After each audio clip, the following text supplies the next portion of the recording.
I did, I made kind of like an after-school activity type of thing. It was a JV color guard. And the reason why I'm not calling it like a class or anything is because it's officially going to be a after-school activity from years and years on, which I'm very excited for.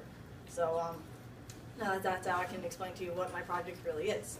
And I don't like calling it a project because if I wasn't in this class, I really do believe that I would have done this anyway, because I am this year's color guard captain.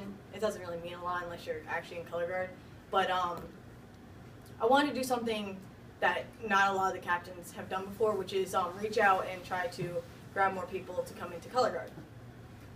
So what I did was I had to talk to multiple people in the school district to get this going, and now what I do is I have a middle school color guard where I have 6 kids that are in middle school, one's in elementary school, who come to practice every Monday and learn how to spin flags and dance.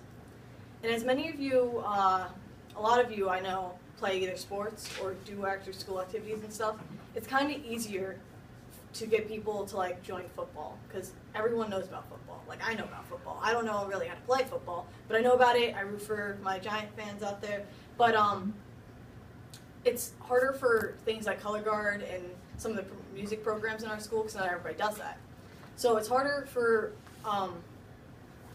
color guard, because if I wasn't telling you right now, most of you would not know about it, just due to the lack of people knowing about it. It's not very popular nowadays. But I am very impressed with my numbers of 6 people joining, because usually our class that comes in freshman year is usually 3 to 4 people, and it grows as they are, as they like join high school, and they're like, oh, look at those people during the football game. Wow, they're cool. So then people join.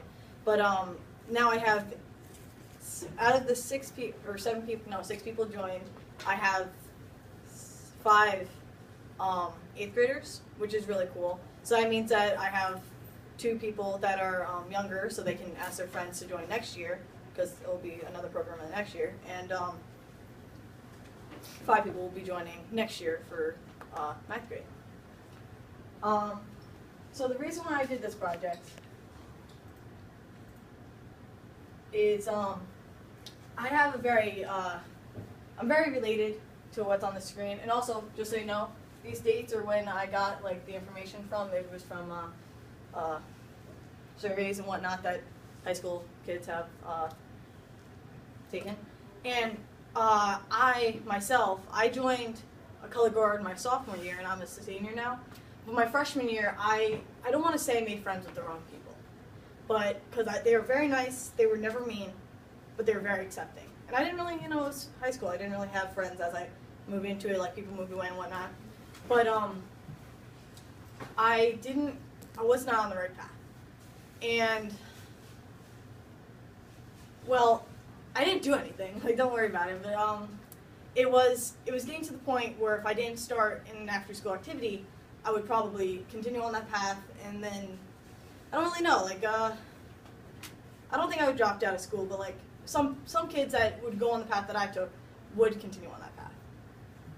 And so I find it that if you have an after-school activity or music program or whatever, or whatever, a program in your life that you can connect to, you're less likely to do these bad things. And I'm not saying they're bad, but they're bad for you. Like, some people go to it because they're upset and they are just having a hard time in their life, and I can understand that. I've seen bad things happen to bad people or good people, and they have gone to this, but it's a horrible thing to go to these things, like drinking and drug abuse. Especially as a teen, it's hard.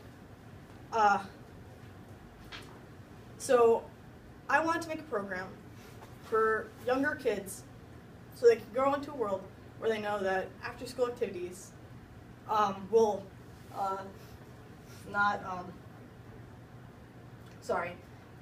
after-school activities can take them out of the world like this. So my goal is to make these numbers of like 20 and 30%